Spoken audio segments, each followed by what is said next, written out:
Imagine trying to organize a massive group project. Oh man, always a nightmare. Right. But imagine it with over 300 million people. Yeah, that's a whole other level. Exactly. People who speak dozens of different languages, Hmm. follow completely different religions, and belong to these really rigidly separated social classes.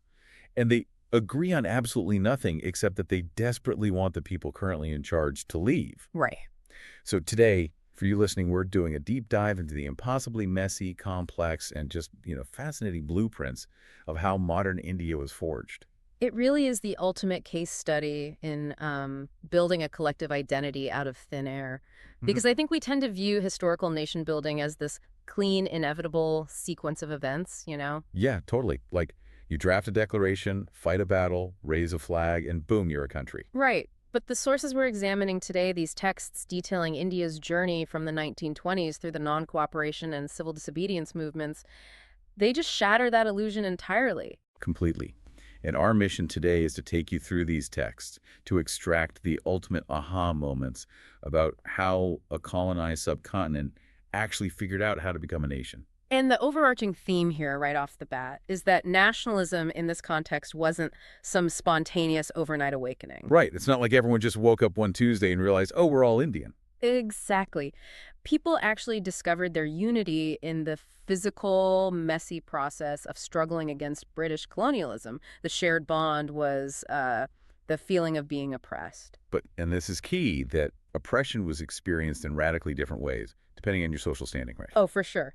A wealthy merchant in Bombay did not feel the colonial boot in the same way as, say, an indentured plantation worker in Assam. Right. So to understand how this chaotic group project came together, we really have to look at the catalyst. Why did the 1920s become the boiling point? Well, you have to look at the fallout of the First World War. That's what really turned the heat up. Yeah, let's unpack the economic reality of that fallout. Yeah. Because the numbers in the sources are just staggering. They really are. The British colonial government's defense expenditures just skyrocketed during the war. Right, and someone has to pay for that. Exactly. So they financed the military through war loans, they sharply raised customs duties, and get this, they introduced an income tax. Which was a huge shock to the system. And between 1913 and 1918, prices for basic necessities literally doubled. I mean, imagine your grocery bill and your rent doubling in just 5 years, while your wages stay completely flat. It's just crushing. But the pressure wasn't solely financial either. Right. The colonial state needed manpower. So they turned to the rural Indian villages to supply soldiers, and they frequently used forced recruitment tactics. Wow. Yeah, so this created profound, really localized anger. Families were losing their sons to a war halfway across the world that, frankly, had nothing to do with them. And then nature just piles on. Oh, yeah. The texts highlight this brutally. Between 1918 and 1921, crops fail across massive swaths of India. Acute food shortages everywhere.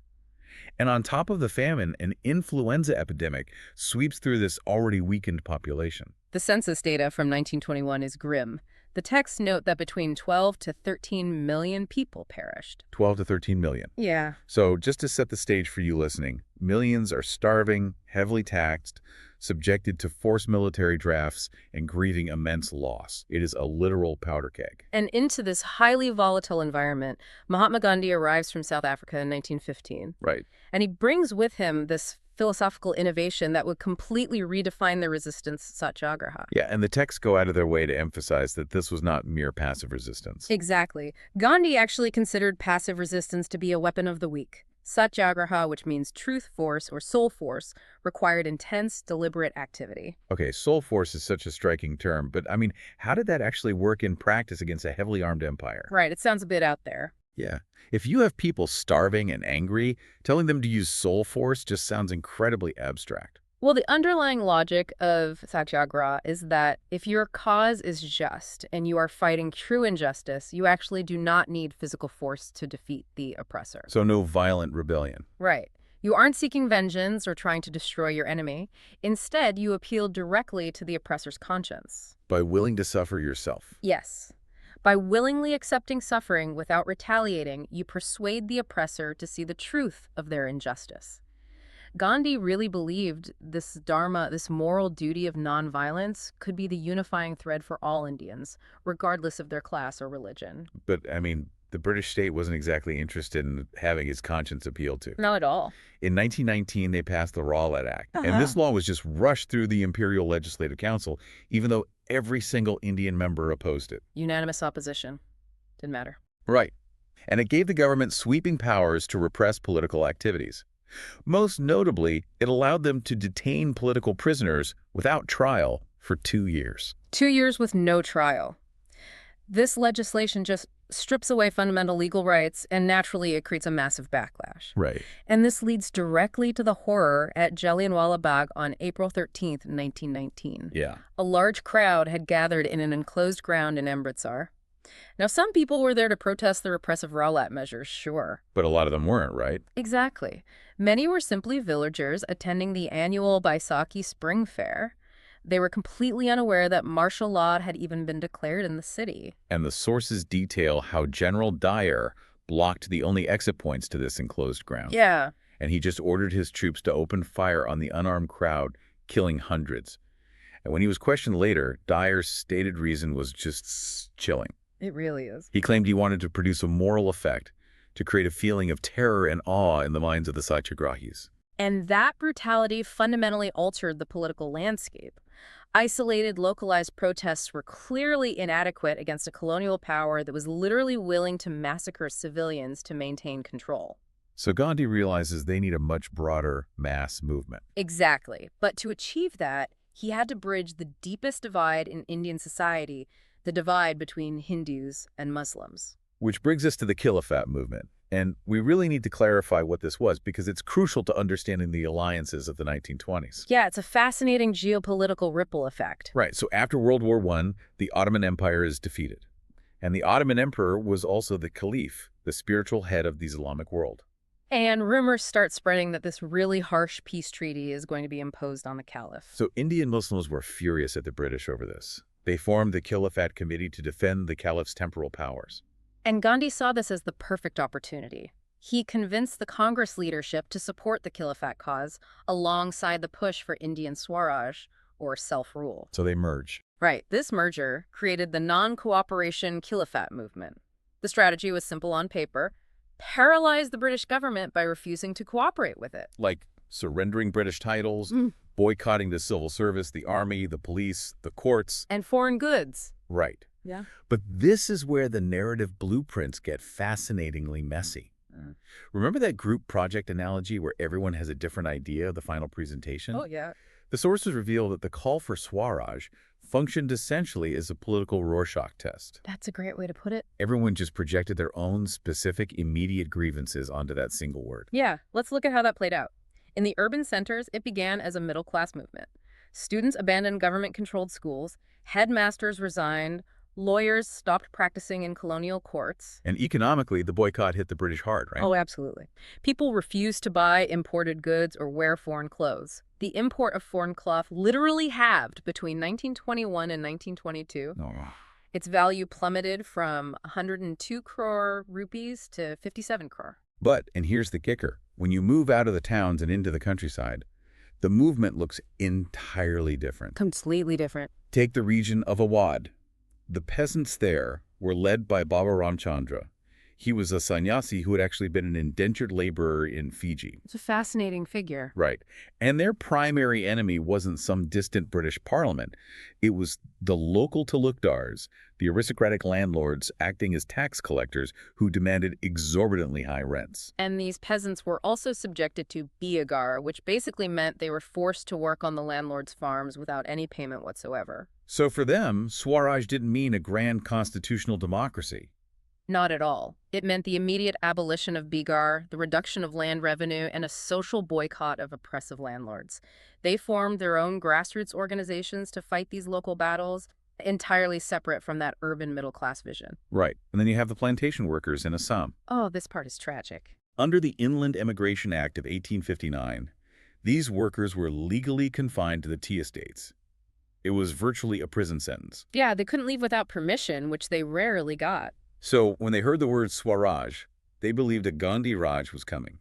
To them, that meant the British were leaving and everyone would be given land in their home villages. So they just defied the authorities. Exactly. They left the plantations, headed for the railway stations to go home. But tragically, they never made it. They were caught in a massive railway and steamer strike, intercepted by the police, and brutally beaten. It's awful. But it highlights how the national slogan was entirely reinterpreted to fit local suffering. Exactly. Wait, hold on, though. I really want to push back on this idea of unified nonviolent resistance, because the sources present a glaring contradiction in the Gudam Hills of Andhra Pradesh. Yes. The British had closed off massive forest areas there, preventing the local tribal people from grazing their cattle or collecting firewood, which effectively destroyed their traditional livelihoods. Right. And in response, they launch a militant guerrilla movement. And their leader, Alluri Sitaram Raju, is doing things that completely violate Satyagraha. Raju is honestly one of the most compelling figures in these texts. He claimed to have astrological powers, the ability to heal people, and even the power to survive bullet shots. Which is wild. And his followers literally revered him as an incarnation of God. Yes. But he is actively leading violent attacks on police stations. He's attempting to kill British officials. How on earth is he doing that while claiming allegiance to Gandhi? Because emotional projection overpowered ideological adherence. Raju actually spoke very highly of Mahatma Gandhi. He persuaded his followers to wear homespun khadi cloth and to give up drinking alcohol, which strictly followed Congress mandates. Okay. However, Raju fundamentally disagreed with soul force. He asserted that India could only be liberated by the use of physical force. So they just ignored the nonviolent part. Exactly. His followers used Gandhi's name to politically sanction their own violent rebellion. They linked their localized rage to the broader aura of the Mahatma, even while directly violating his core principle of nonviolence. That perfectly illustrates the chaos of the movement. And by the late 1920s, the sources note that this initial non-cooperation movement had significantly slowed down. Yeah, it was hard to sustain. Because khadi cloth, woven by hand, was often much more expensive than mass-produced British mill cloth. Poor people just couldn't afford to boycott foreign goods forever. Right. And furthermore, the alternative Indian schools and institutions were terribly slow to be set up. Eventually, students and lawyers had to go back to colonial schools and courts just to survive. And then the global environment dramatically shifts.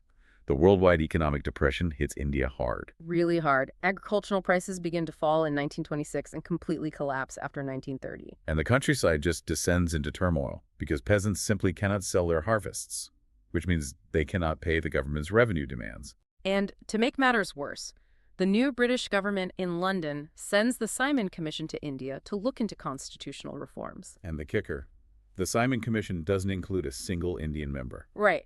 It is composed entirely of British officials arriving to dictate the political future of the subcontinent. So if you are the nationalist leadership, you are facing a stalled revolution, a financially ruined countryside, and a deeply insulting political commission. It's a crisis. How do you reboot?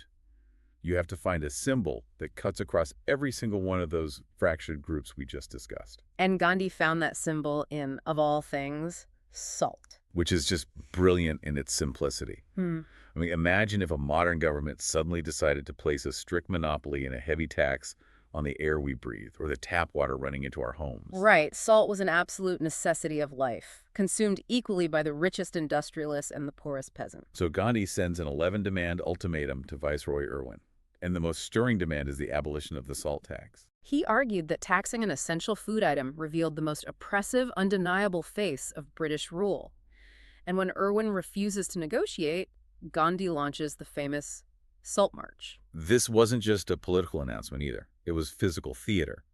78 volunteers walked 240 miles from Gandhi's ashram in Sabarmati to the coastal town of Dandi. Walking about 10 miles a day for 24 days. Thousands gathered every single day to hear Gandhi speak along the route. Finally, on April 6, 1930, he reaches the sea and ceremonially breaks colonial law by boiling seawater to manufacture salt. And this specific action marks a massive strategic escalation. Because it changes the rules of the game. Exactly. We transition from the non-cooperation movement, which was simply about refusing to assist the British, to the civil disobedience movement. Now, the mandate is to actively, deliberately break colonial laws. But even with a universally relatable symbol like salt, the sources make it clear that the coalition remained incredibly fragile. Very much so. People were still participating for their own distinct reasons. The rich peasant communities, like the Patidars of Gujarat and the Jats of Uttar Pradesh, they joined because the Depression wiped out their cash crop income. They desperately wanted the colonial land revenue demands lowered. Conversely, the poor peasants weren't just struggling with the colonial government, they were struggling to pay rent to local landlords. They wanted their unpaid rent completely remitted. And meanwhile, the Indian business classes joined for entirely different reasons. Right. Groups led by the Federation of Indian Chambers of Commerce and Industry FICCI, with leaders like Purushottam Das Thakurdas and G.D. Birla, industrial leaders wanted protection against foreign imports. They wanted a rupee sterling exchange rate that would discourage imports so their own domestic industries could thrive. Exactly. And the structural weakness of this alliance becomes glaringly obvious when the movement experiences a setback. Yeah, 1931. Right. In 1931, Gandhi temporarily calls off civil disobedience to attend the Round Table Conference in London. When he returns empty-handed, having failed to secure a revision of the agricultural revenue rates, he tries to restart the movement in 1932. And those rich peasants who felt betrayed, Right. they flat out refused to participate again. They didn't get their tax cut, so they walked away. At the same time, the Congress Party deliberately kept its distance from the poor peasants and the industrial workers. Why? Because the Congress leadership relied heavily on the financial support of wealthy landlords and factory owners.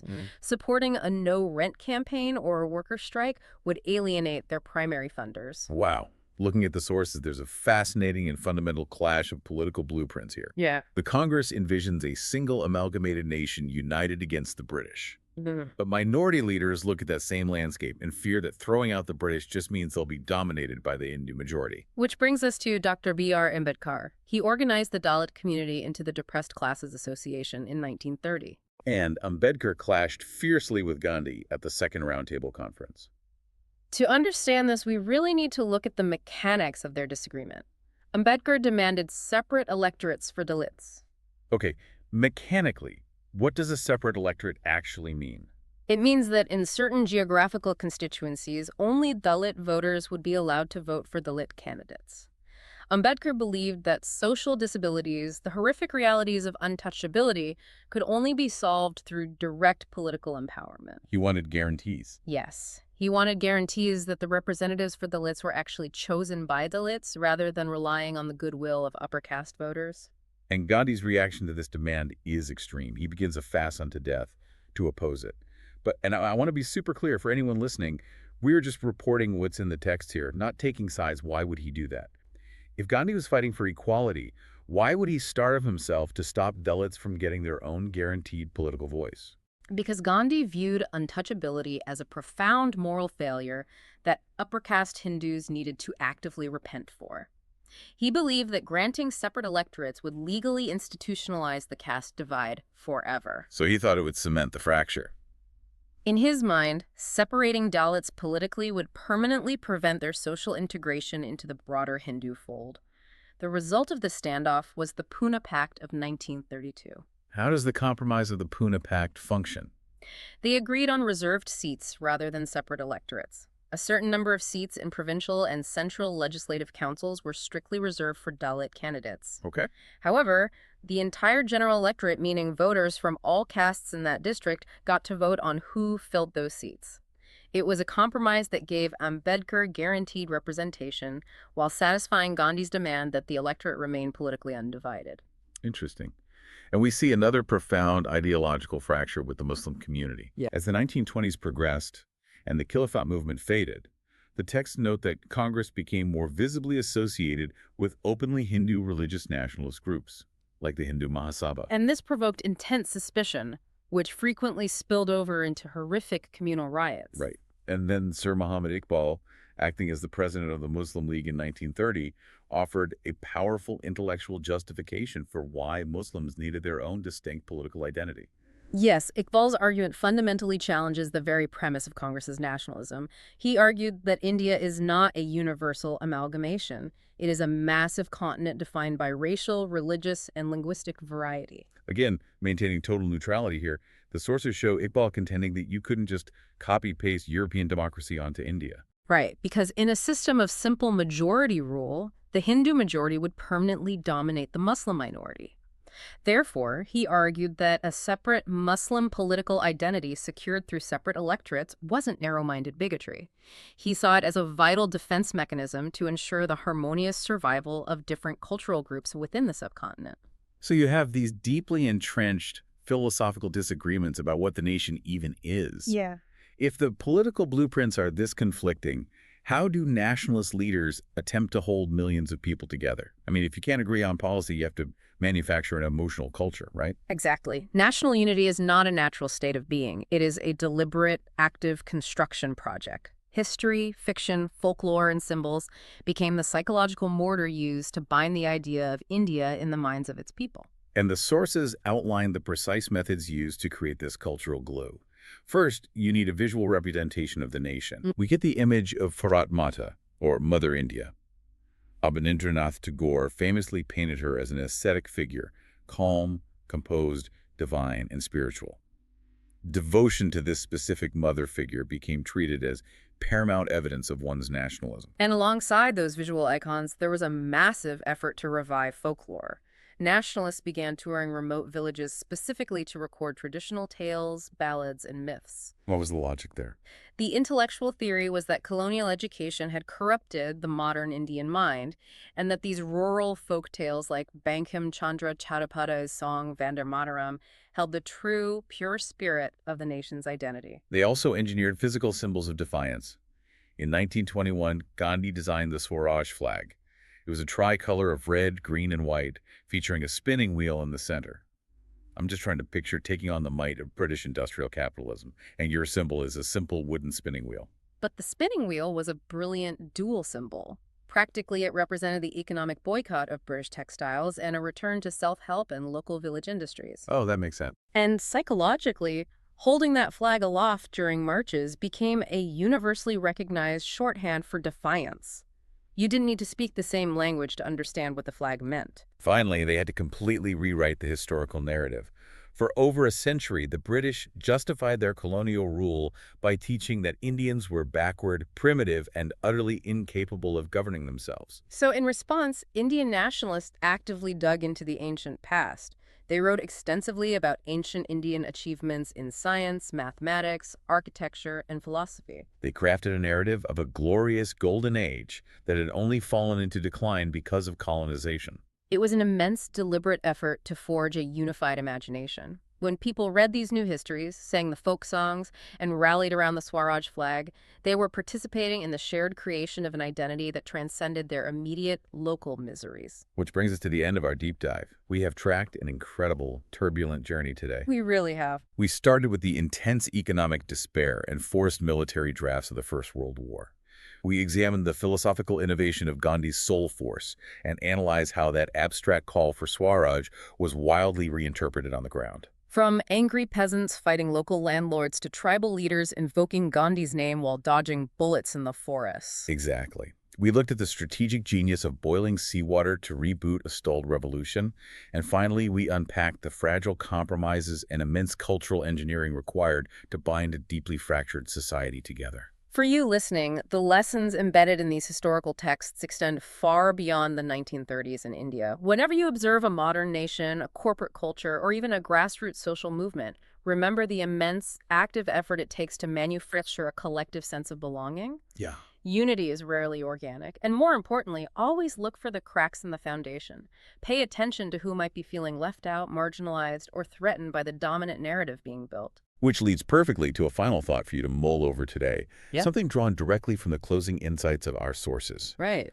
Consider the double-edged sword of using history and religion to manufacture cultural glue. The texts explicitly point out that when the nationalists glorified the ancient past to create pride and unity, the past they glorified was specifically Hindu. Yes. The symbols they utilized, like the divine ascetic fire Bharat Mata, were drawn directly from Hindu iconography. So here is the provocative question to leave you with. How often do our attempts to forcefully unite a massive group by appealing to a very specific heritage inadvertently alienate the very people we are trying to bring into the fold? It's a great question. When we try to force 300 million incredibly diverse ideas into one single pristine blueprint, do we actually build a nation, or do we simply set the stage for the next fracture? Something to think about.